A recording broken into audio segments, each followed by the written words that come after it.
இறையேசுவிலே பிரியமான சகோதர சகோதரிகளே, உங்கள் எல்லோருக்கும் ஆண்டவராகிய இயேசு கிறிஸ்துவின் பெயரால் காலை வணக்கங்கள் மற்றும் வாழ்த்துக்கள். நான் உங்கள் அகஸ்டின் வேதியர்.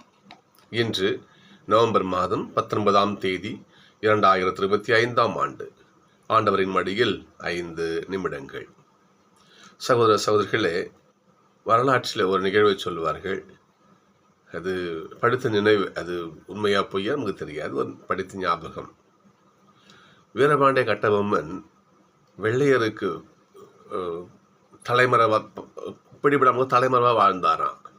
அப்பொழுது ஒரு வீட்டிற்கு போய் தஞ்சம் புகுந்த பொழுது அந்த வீட்டில் இருக்கிற ஒரு அம்மா அவரை காப்பாற்றினார்களாம்.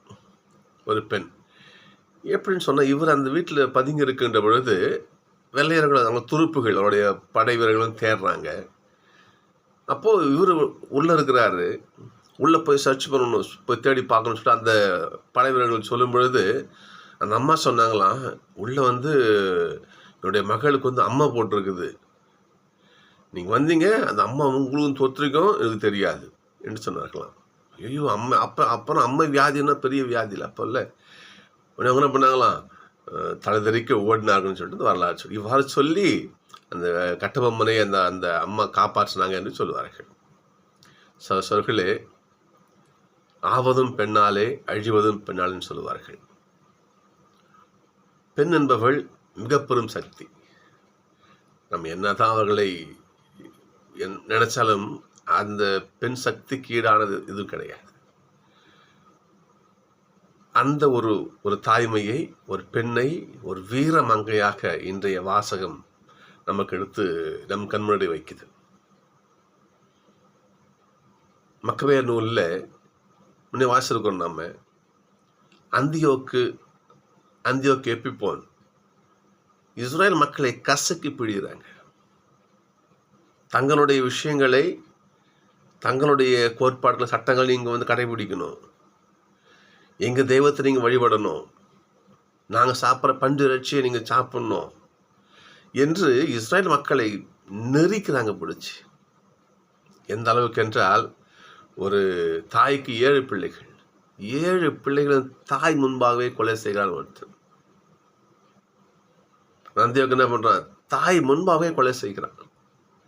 கடைசி பிள்ளைய கூட்டு பேசுகிறான் ராஜா, நீ நான் சொல்கிறத கேட்டினா உனக்கு பெரிய உயர்ந்த குடிமகன் அவன் ஆக்குவேன், என் ஃப்ரெண்டாக வச்சுக்குவேன், உனக்கு என்ன வன்மை செய்வேன்னு சொல்கிறான்.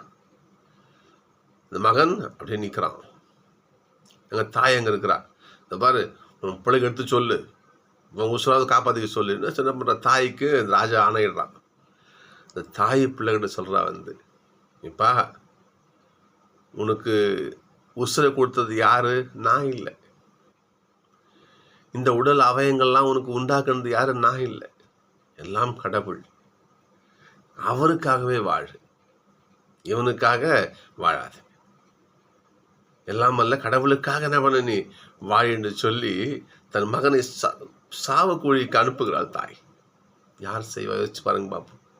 தன் தாய் பேசி முடிக்கிறதுக்கு முன்பாகவே, அந்த வார்த்தைக்கு பார்க்கணும் நீங்க, முன்பாகவே இந்த கடைசி பிள்ளையும் சொல்றான், ராஜா ஏன் என்ன வெயிட் பண்ற, இன்னும் எதுக்கு வெயிட் பண்ற, சீக்கிரமான சாகடி என்ன என்று அந்த மகன் சொல்லுகிறான். சகோதரர்களே, கடவுளுக்காக எந்த அளவுக்கு ஒரு தியாகம் என்றால், தன் தாய் பாருங்க, தன் மொத்த பிள்ளைகளையும் ஆண்டவருக்காக பலி கொடுக்கிறார். இதுதான் நாம் கடவுளுக்காக செலுத்துகின்ற சொல்றது காணிக்கைன்னு சொல்லலாமா, இல்லை நன்றி கடன் சொல்லலாமா, அது எப்படி சொல்வது? இதைத்தான் கடவுள் எதிர்பார்க்கிறார். என் பிள்ளைகள் எனக்காக இருக்கணும், என் குழந்தைகள் நான் சொல்வதை கேட்கணும், எனக்காக அனைத்தையும் இழக்கணும். புரியுதுங்களா? அனைத்தையும் இழக்கணும். நாம் ஒரு படி முன்ன போனால் கடவுள் நம்ம மடியில் அளந்து போடுவாராம் ஆண்டவர். ஆண்டவருக்காக ஒரு துளி நாம் செஞ்சால் போதும், ஆண்டவர் நம் மடியில் அப்படி அளந்து கொட்டுவாராம் நம்முடைய ஆண்டவர். இன்னைக்கு திருப்பாடல் பாருங்க பார்ப்போம். நானும் விழித்தெழும் பொழுது உம் உருவத்தை கண்டு நிறைவடைவேன். நாம் வாழும் இந்த உலகில் நாம் ஆண்டவருக்காக வாழ்ந்தால் இறுதி நாளில் கடவுள் நடுத்தீர்க்க வரும் அந்த நாளில் நாம் ஆண்டவருடைய திருமுகத்தை காணும் பேச்சினை பெறுவோம். நீங்கள் அச்சதி பாருங்க பாப்போம். இன்னைக்கு ஒரு முதலாளி என்ன பண்ணுறாரு, ஒரு ஆட்சியாளர் வெளியூர் பயணம் போகிறாரு. எல்லார்கிட்டையும் காசு கொடுத்து 10 மீனா காசு கொடுத்துட்டு போகிறாரு. எப்போ நான் போய் வரதுக்கு கொஞ்சம் நாள் ஆகும், வச்சுக்கோங்க, ஏதாச்சும் பிஸ்னஸ் பண்ணுங்க, ஒரு வியாபாரம் செய்யணும் கொடுத்துட்டு போகிறாரு. 10 மீனா வச்சு ஒரு ஆள் என்ன பண்ணுறாரு, 10 மீனாவை கொண்டு 10 மீனா சம்பாதிக்கிறாரு. அவர் என்ன பண்ணுறாரு, ஒரு பெரும் பொறுப்பில் அவரை நியமிக்கிறார். 10 நகர்களுக்கு நீ பொறுப்பாயிரு இல்லையா, ஒரு மிகப்பெரிய பொறுப்பு கொடுக்குறாரு. இன்னொருத்தர் வர்றாரு, ஐயா உங்கள் காசை வச்சு நான் 5 மீனா சம்பாதிச்சேன் இருந்தாங்க ஐயான்னு சொல்லி அவர் கொடுக்குறாரு. 5 மீனா சம்பாதிச்சேன் இருந்தா நீ உங்களுக்கு 5 நகரங்களுக்கு நீ அதிகாரி ஆயிருன்னு சொல்கிறார். இன்னொருத்தர் வர்றார், ஐயா இங்கே ரொம்ப கடுமையாக கோபக்காரர் அப்படி இப்படி, அதனால் உங்கள் காசை என்ன பண்ணான்னு துணியில் முடிஞ்சு ரெடியாக பதுக்கி வச்சு பத்திரமா வச்சுருந்தேன், இந்தாங்க உங்கள் காசு என்று என்ன பண்ணா அந்த காசை அப்படியே என்ன பண்ண அவர்கிட்ட கொடுத்தான். நான் உனக்கு கொடுத்த இந்த காசை நீ வட்டி காட்டில் கொடுத்து வச்சுருந்தா கூட நான் வரப்ப அவன் கொஞ்சம் வட்டி கொடுத்துருப்பான், அந்த வட்டியோடு நான் வாங்கியிருப்பேன். நீ என்ன பண்ணியிருக்கிற, எதுக்கும் உங்கள்கிட்ட கொடுத்த அந்த மீனாவை எதுக்கும் பயன்படுத்தாமல் தண்டமாக வச்சிருந்து கையில் வச்சிருந்து திருப்பி என்கிட்ட கொடுக்குறியே, இதுக்காக நான் உனக்கு அதை கொடுத்தேன் என்று கடிந்து கொள்கிறார் அந்த முதலாளி.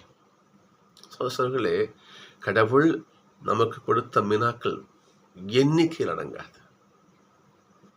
அதை பயன்படுத்தி ஆண்டவர் வருகின்ற பொழுது நாம் லாபம் ஈட்டி சேர்த்து அவர்கிட்ட கொடுக்கணும். அந்த பெண்மணி பார்த்தீங்களா, தன் 7 பிள்ளைகளையும் ஆண்டவருக்காக கொடையாக கொடுத்த எடுத்துங்க ஆண்டவரை, இவனுக்கு பணிந்த அரசனுக்கு பணிந்த உங்களை இழிவு செய்வதை விட 7 பிள்ளைகளும் செத்தா போதும் 7 பிள்ளைகளும் ஆண்டவருக்காக பழி கொடுத்தா பாருங்க. அந்த தியாக உள்ளம்தான் ஆண்டவருக்காக அவள் சம்பாதித்த மீனா. திருப்பாடல் பாருங்க பார்ப்போம்.